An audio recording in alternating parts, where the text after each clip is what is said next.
Record on this computer. Okay, I think we are recording. I don't see record on here, but we're just going to keep going. So what would it be like? I'll ask the question again, to be unattached to sugar so you can have self-control, not with depriving yourself, not with forcing yourself, but really a self-control that's just like, oh, I'm not interested. And that's our goal, is to help you feel uninterested, because what we learned is very exciting. And it's all about how our brain links and joins to an emotion with a thing. And then we've got bada bang results that maybe we don't want, right? So you're a priority if you want to lose weight without depriving yourself. You are in the right spot. Dieting fads have failed, and it's not your fault. They were missing the key. And I know that many of us have tried different ways of losing weight, getting healthy, and it comes at a cost, right? We're always fighting ourselves. So the willpower, the coaching, the fitness, the depriving yourself, they don't deal with the core issue. The weight loss industry is taking advantage of your paradigm, and your paradigm is the program. That is the feelings, the habits, the body language that are going on behind the scenes that we don't pay a lot of attention to. We might know, like, cookies make me feel happy, and ice cream makes me feel like I'm having fun when I'm bored, or need something to do. But we don't really stop and listen to that language and see, does it make sense? So feelings are the language of your body.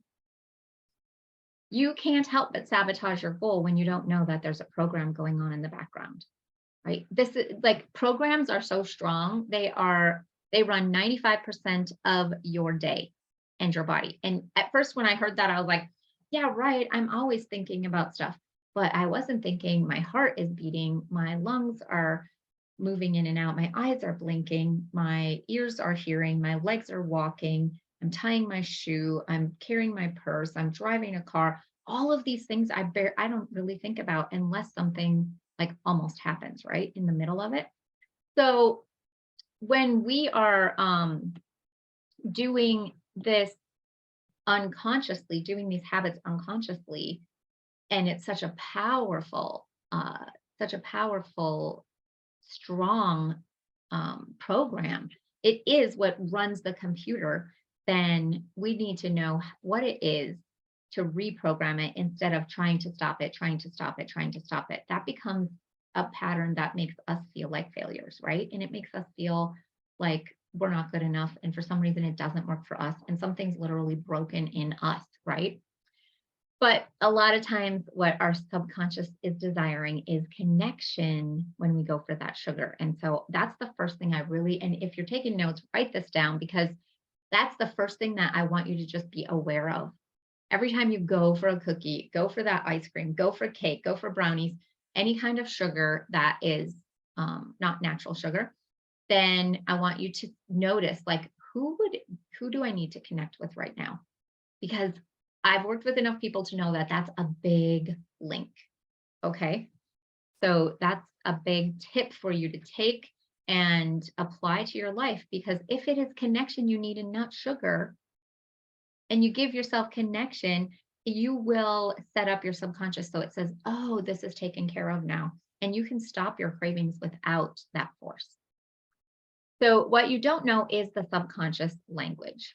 If sugar equals connection, if sugar equals fun, if sugar equals happy, if sugar gives you an emotion that you create inside yourself, then you're going to not be able to stop sugar, because all of us want those things, right?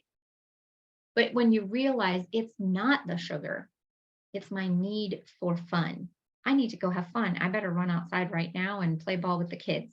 I need to go connect with someone. I'm going to call up my friend and just say, oh, how are you doing? It's been, 2020 has been hard on all of us, right? That's one reason why we've been eating more sugar, because we didn't have that connection. And that is a direct relationship, direct proof that sugar does equal connection.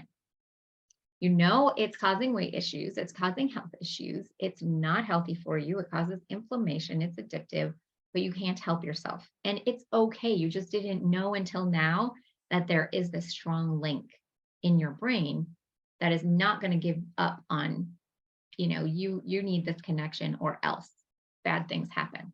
It's not going to give up on that. So if you're ready to stop your sugar cravings and stop depriving yourself, you're in the right place. Your dreams are to move easily, to feel slim, to fit into the bikini. Maybe there's a special occasion coming up, vacationing, waking up feeling energized, being noticed. Like, isn't it nice to walk in a room and have somebody say, "Oh, you look so great." Like, that is a really something that endears people. Making love without fear, being active and adventurous. Maybe it's time to start hiking or doing some swimming, doing some of those things that you love to do, and the weight is stopping you. Swimming, horseback riding, biking, bathing, breathing, bathing too, breathing, and maybe even competing. Like, is there a little competition that you've wanted to be doing? Those are dreams that you can fulfill. To find out when your sugar craving started and the emotional link to your sweet tooth is the number one thing to notice. So sometimes what we do is we just notice that feeling like right before you needed that cookie, right before you needed that ice cream, that feeling like, ooh, I need something, I need something. And maybe you're crabby, maybe you're irritable. Right before that happens, when you're crabby and irritable, that's the word. Just close your eyes and imagine yourself as a little child coming up and holding onto your hand and dragging you all the way back, just walking you backwards through your life, through your timeline, until you had that same feeling of being irritable or of being around it. It doesn't even have to be you. It can be your parents being irritable. And then out came the cookie, or them being grumpy and out came the sugar. And just let yourself notice what is happening in that memory, because that's where the program started. And when I talked about program earlier, what I'm talking about is that before we're the age of 7, our little brains are just absorbing. They're so powerful, they absorb how to walk, how to talk, how to run, which is like a miracle. They can't make machines run. How to hear, how to see, how they can do up to 5 languages. All right. They learn sounds, they learn like all of these things are going on before we're 7 years old. So anything we see, hear, feel, taste, smell, touch is what is being programmed into our little minds for resources that we can use later in life. It's not the sugar that's driving you. Sugar is addicting, but it is the program that gave meaning and feelings to food. Let me say that again. It's not the sugar that's driving you. It's the program that gave meaning and feelings to food. And those foods are no longer serving you. What sinks in the brain links in the brain. So when you were little and somebody's eating sweets and having fun, you're at a birthday party and everybody's clapping for you or singing happy birthday, your brain just said, oh, it's the sugar that makes me feel good. And it's not true, is it? Now that we're adults, we can see that's not true. So here's a little testimonial. Sarah, I changed her name for privacy, was trying to lose weight. She kept fighting and struggling and thought she just didn't have enough willpower and felt incapable of self-discipline that she knew she needed to meet her goals. Every diet and pill she tried, she had to fight the urge to eat the foods that helped her feel good, fun, and exciting. Who would want to give that up, right? She loved sugary and sweet foods, and every time she wanted to lose weight or to go on vacation or fit into a special dress for her granddaughter's event, she had to fight the urges or pay the price. When she came to me for help, she really didn't believe she could stop eating sugar. Her and her husband were used to retirement lifestyle, enjoyed eating out frequently, going on drives, stopping at coffee shops, enjoying sweets and treats at the bakery as well. She really didn't believe I could help her because she had tried so many things. This woman is in her 70s. For so many years. She didn't like depriving herself of the foods that she loved. And of course, when you're in retirement age, you're kind of like, I deserve this, right? But it was affecting her health. She was dealing with serious health issues and knew she had to do something. She was ready to try anything, even though she wasn't sure it would work. Well, the work we did was fundamental to her craving for sweets. It's not the sugar that's driving you, it is the memories that give meaning and feelings to the foods that are no longer serving you. So the work that we did was, I mean, it seems simple compared to dieting and depriving yourself. But now when she goes into coffee shops and out to eat, she isn't tempted. She can easily enjoy food. And at first we had to create like a really negative around sugar. Okay. I had to figure out what is it that's going to make her feel like, like really negative towards sugar. But now she's to the point where she's like, oh, I go in there and it looks like art. I don't eat art. And so what kind of freedom is that? Like she can walk in there, she can get a tea or anything else and see all the pretty pastries and everything that's beautiful, and she just thinks, "Oh, that looks like a picture, it looks like art." So isn't that incredible? So we are going to share details with our group so that you can learn how to do this as well. Here's a little video we're going to watch about another testimonial. Let me know if you guys, oh, I might need to stop it. I have a testimony. Can you guys hear it? Okay. I want to share. Last night, my husband brought home, he's like, a big bag of Ben and Jerry's and Haagen-Dazs ice cream, chocolate peanut butter and all my favorite flavors for the house. He's like, look what I brought home, everybody. It looked repulsive to me. I did not even want a bite. I didn't even eat any. I'm like, what happened to me? So, and that was all that happened. I was like, wait a minute. Like, it just happened. I've like chills right now. I'm like, it's this is all I have to say is this is working when you don't know it's working. Exactly. You don't know. I was like, oh my, and it's still sitting there. I haven't even looked at it or thought about it. It was like, the ice cream came and it was like it was in a different reality. It didn't even touch my thoughts. It didn't even come in. It was like just right in front of me, but it didn't go in somehow. That's how I love it.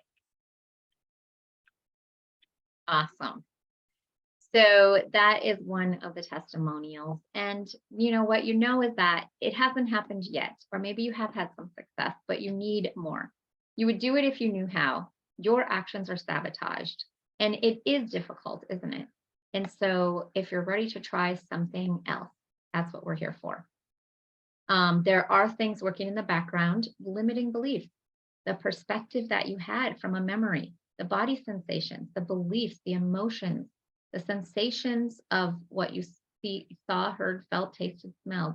It creates a focus in your brain, but you're unaware of that focus, that limited belief.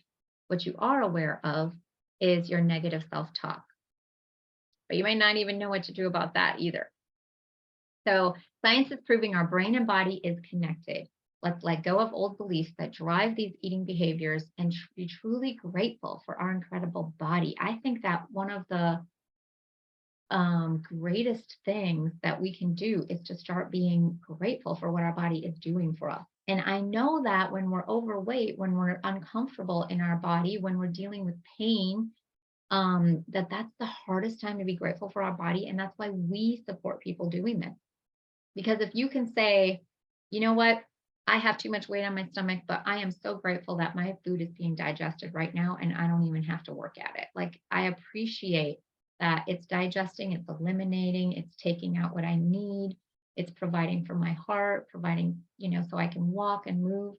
And I feel very powerful about that, very, very strongly, that it's part of how we can change our body is to feel grateful. And that is part of this as well. It is so powerful to just start noticing what's working well. And when you put your focus there, things can start to shift really easily also. So we can unlink and eliminate cravings without so much effort. And we are coaches that keep you accountable as well. So you can be driven to love healthy foods. We're betting you already know what you should and shouldn't do, but we're here to help you want. What if you wanted the healthy foods? Wouldn't that be easier? And finding that emotional link makes a big difference. So imagine what it's like to be unattached to sugar. And I call it having your subconscious, having your brain working with you. You have a goal, but your brain has this other goal. You have a goal, but your subconscious is running this program that it's not going to let go, that you need some fun in your life. You need some happiness in your life. You need some goodness in your life. And so go to the sugar, go to the sugar, go to the sugar. And that's never going to help you hit your goal. for weight and health and wellness. So to have automatic self-control, like we just saw in the testimonial, think about some of these things. What is your health worth? What is your health worth? What does your health affect? Is it affecting your children, your parents, your spouse, your loved ones? Who is creating a program and belief from your eating patterns? That's what really got to me when I noticed that my children are being affected as a mom. And how badly do you need to change it? What is at stake? If you wait, like, I can't remember what I called her. I know her real name, and I'm trying to think about Sarah. If you're like Sarah, you wait until you're at an age that you wish you had done it sooner. So, if you're tired of trying and you want someone else to help you to do it for you, to find what it is, to find the reason, the cracks, the cause, the belief driving your action, then we do that. And we do it because we know that you're worth it, you deserve it, you're ready for accomplishment and ready to be healthy. So we have a monthly mentor program so that you can experience life without cravings, have accountability, community, and results. And so what we're going to do is offer a free consultation if you'd like to do that. And if you'd just like to learn about that group, that's great. If you have other questions, that's great too. Basically, it's just an exciting, I'll tell another story about a girl named Katie she said that her freezer was stuffed with ice cream and she had to eat ice cream every night.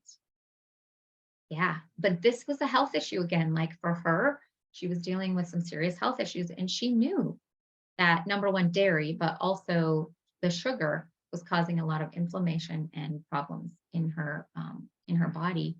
And it was amazing. The next time we did a couple of sessions, and the next time she contacted me, she said, there's still ice cream in my freezer and I haven't touched it. And that's the thing, is like, if you don't want to, like, I just want that. I want that for everybody. If you don't want to touch it, that makes it so lovely. So let's just go back. Maybe there's a moment in time where you thought you saw sugar was fun. Sugar was happy. Sugar was like, maybe there's an event when I told you to feel that irritable feeling or that feeling of discontent, and you go all the way back to the little you. That's one resource we can find, but we can also go back and see what memories thought and created a good link, a positive link that made us feel happy and joyful with that sugar as well. And what we want to do is see it differently, because we're adults now, so we can change perspectives on things, right? Kids, we know that kids aren't going to do what's good for them. We know that they're going to believe things that aren't true. So if you want to just even close your eyes and go all the way back to when you were little and just notice what's happening around sugar. How does it feel? Is there laughter? Is there games? Is there cake? Are there candles? Is it a big deal? Is it you fell down and mom gave you a cookie?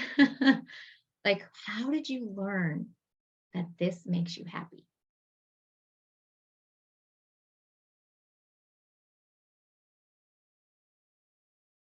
Do you want to share with us?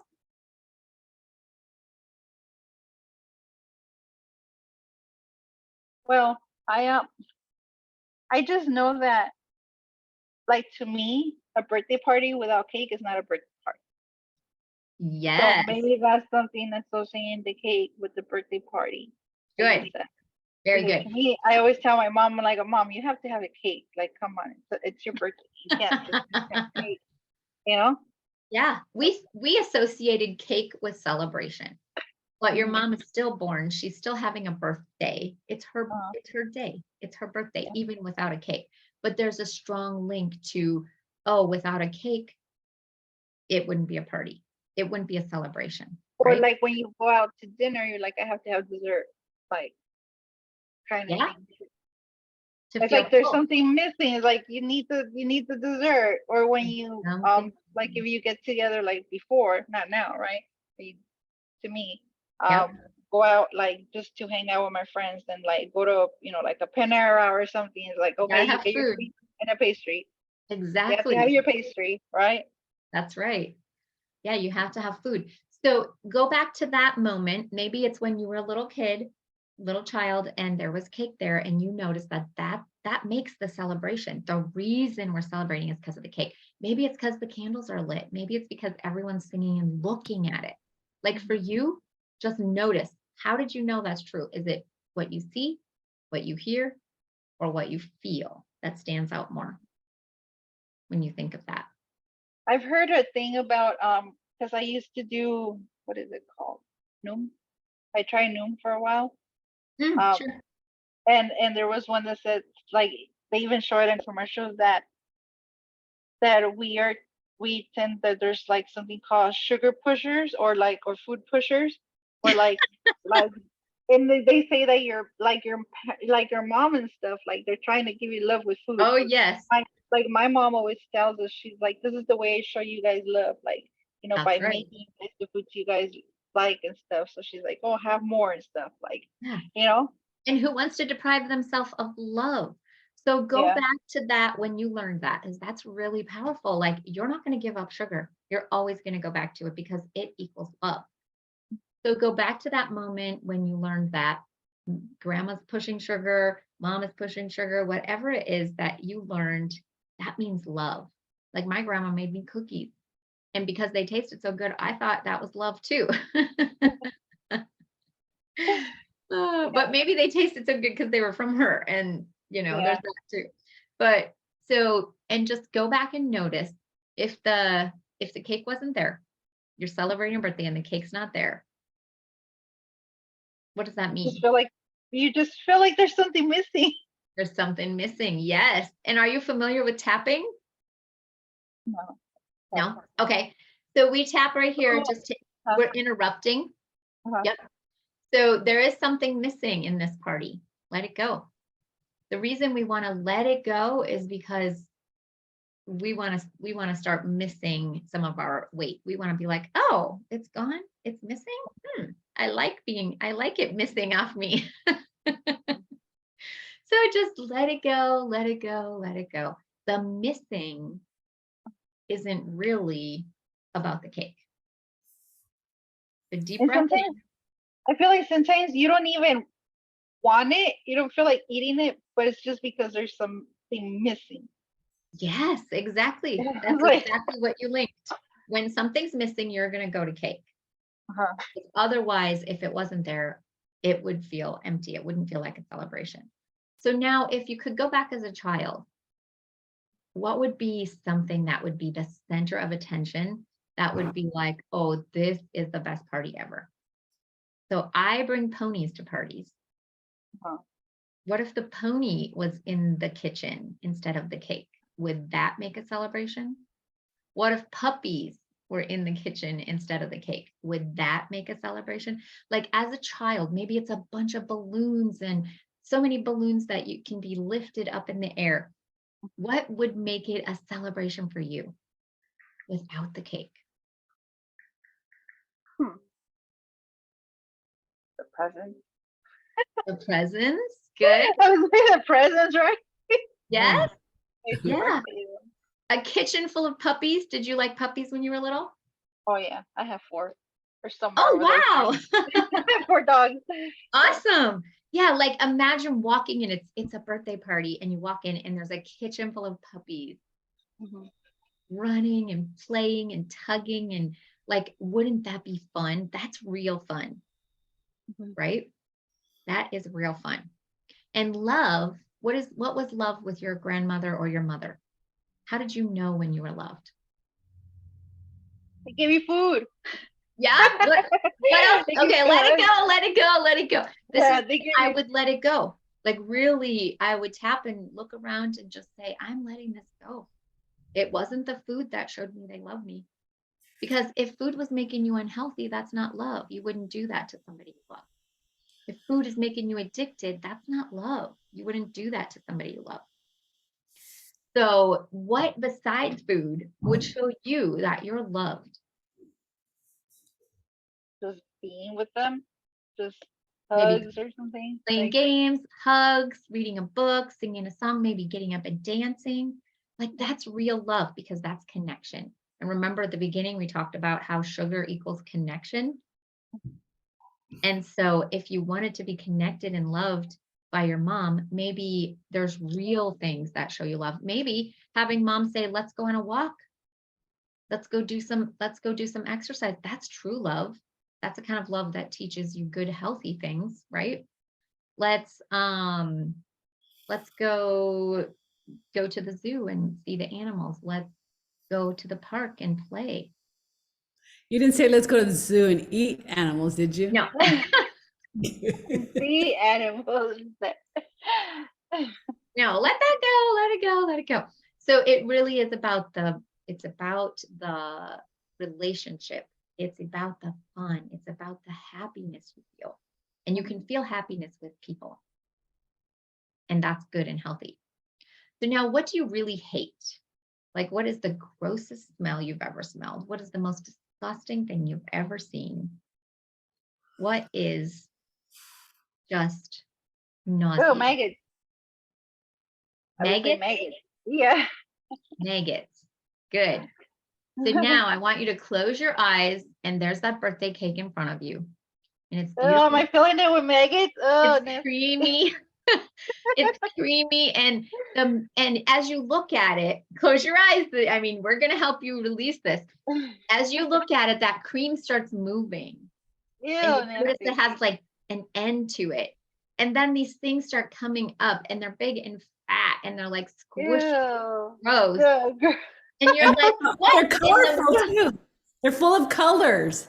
You don't know if it's the frosting Exactly. Now just reach down there and take a bite because yum, it's so much fun and you're so loved when you eat cake. No thanks. And you're reaching it with your fingers. You're reaching it with your fingers, because you don't have time to use a fork. You're going to use your finger and you're going to put it in your mouth. And you're going to notice it running around in as it comes in your mouth. It actually, one of them kind of slips out of your mouth. No, disgusting. And as you're eating that cake, it tastes, you can feel them popping, like, you know how they no in your mouth. What's your favorite cake color? I just like regular white. White? Wiggly white? Okay. Wiggly, no regular white. Just regular white chicken. Wiggly white, just like maggots, like they are gross. Edith, when's the last time you had a piece of cake? Last week for my mom's birthday. Well, I want you to go back there and notice that cake. There was already maggots in there, and you knew it. It's disgusting. Good job. There are better ways to celebrate. You ruined cake for me, Nancy. I've ruined it for many people, but what we really want you to be aware that your health is love. Your body is love. Your connection to other people is love. You're playing with your kids, playing with your dogs, going on a walk with your husband. That's love. And we really want to make that the focal point for your brain because all of those things are good for you. And we want it to be so easy for you to make that healthy choice. And every time you think of cake, to think of maggots. Even put a smell with it, like, ew, it smells like diarrhea and vomit together, like make it really gross because that's going to make it easy for you. The next time you see cake, are you going to be like, ooh, I can't stop myself? No, you're going to think twice. You're going to be like, wait a second. I thought this was the party, but it's actually getting to hang out with my friends, going for walks, talking, doing healthy things that are good for all. You like the chocolate flavor inside the wiggly white cake? Just white. That's the diarrhea part and the vomit. The chocolate oozes out and it smells like it smells like sewer. Yeah. No, too much information, but we had, I don't know if you guys know about pantry moths.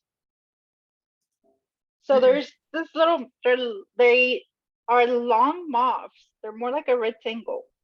So if you ever see that, make sure you get rid of it. Because I seen a moth and I'm like, oh, okay, it's a moth, right? They're in my kitchen. And I'm like, where are they coming from, right? So I Googled them, they're pantry moths. And they turn, or they come into it, like they become maggots, and then when they die, and then they become moths or something. It's like a full circle. And we had some, and it was so nasty, and it was like where our bread was at. So I could not open that cabinet or eat. Like I was like, told my husband, like, I couldn't cook for like a week because I was like, it's nasty. I can't. Yeah, that's awesome. Every time you see sugar, anything that has sugar in it, there's maggots in there. They're wiggling around. Especially if it's bread. They're super tiny. Everything that you read because you're good at reading bags of stuff. Every time it says the word sugar, you're going to see the little maggots inside your head, just wiggling and wiggling and trying to get out and get in your mouth and squish them. Yes. And now it's okay. Go ahead and hold your heart, and just now it's okay to love people. Okay to love myself, to be healthy, to choose the things that help me connect with people in a deep level, like hugging, talking, going for a walk, dancing, doing fun things that actually are fun. And now it's okay for you to do that all the time. And every time you need to be happy and have fun, you know that the real fun comes in your relationships. The real fun comes in the connection with humans or animals, right? And sugar is just a bag of maggots. The bread is just moths. It's not really fluffy white bread. It's the like wheat. No, you guys better be careful, because they said that this like moths come like from the groceries. Like it could just be when you buy groceries, like produce. Oh, right? Sure, like fruit flies. Like, yeah, they're kind of like fruit flies, but they're moths. I was like, what? Yeah. I didn't know what they were. And then my husband's like, there's maggots. And I'm like, what is there maggots? There's nothing back there. And wow. Then we seen that there was like moths. And he's like, and I'm like, Googled it. And he's like, oh, it was nasty. Yes. When is the next birthday party? Oh, next birthday party. I think on the 29th of January, I think. That's if we are able to go to Phoenix. Yeah. Okay, so just pretend you are going to go there to that party, and you're going to celebrate and meet your friends and your relatives. Notice where you go. Notice. Good. Okay. What are you noticing? Are you talking to friends? Are you going for a walk? Are you giving your siblings a hug on the birthday? Or are you over the maggots and over the wiggly white? No, just on the couch talking to my sister. Okay. You know, now that you told me this, my mom a while back told me that my uncle used to work in Oregon. He used to work. He's like, he had a night job. He says he would go and get worms. He would dig out for worms, and he's like, I'm gonna ruin something for you guys. He said he would go dig for worms, and he's like, why do you need so many worms? He's like, well, we don't have enough. There's not so much beef. They said there's so much consumer for beef. He says, you know all those hamburgers you eat? He's like, they put it in there. That doesn't surprise me. I was like, what? So my mom's like, whenever I eat a hamburger, I really have to like concentrate or like something. She's like, distract myself. She's like, when I feel like eating a hamburger, because she's like, yeah, she's like, it's great. You can link that in your brain. You can link negative things to things you don't want, and your brain will say, I'm not touching that. And that makes it easy. Do you see how you wouldn't have to struggle? Because you have an image, you have something that's connected, that's not giving you an untruth. It's untrue that sugar's fun. If it is fun, take it to the beach with you. Right? It's not going to do anything. So, but like sometimes when you eat spaghetti, you're like, if you seen something that had to do with worms or something, even a commercial, you're like, ew. Yep. Have you seen that movie where it's Goldie Hawn and what's her name? When they go to Mexico, they kidnap her. They go in Mexico, And she has like a tapeworm. She's like taking it out her mouth, and it's like, Ugh. oh, it's so disgusting. And then I remember I was trying to eat spaghetti, and I was like, oh no, thanks. Exactly. Exactly. Oh, So my use dog that is to your like, benefit. Does that help you? Do you feel like you're empowered a little bit more to help yourself? yeah, I'm gonna step away, but I can still hear you guys. Okay, it's just because my dogs are barking. I gotta let them out.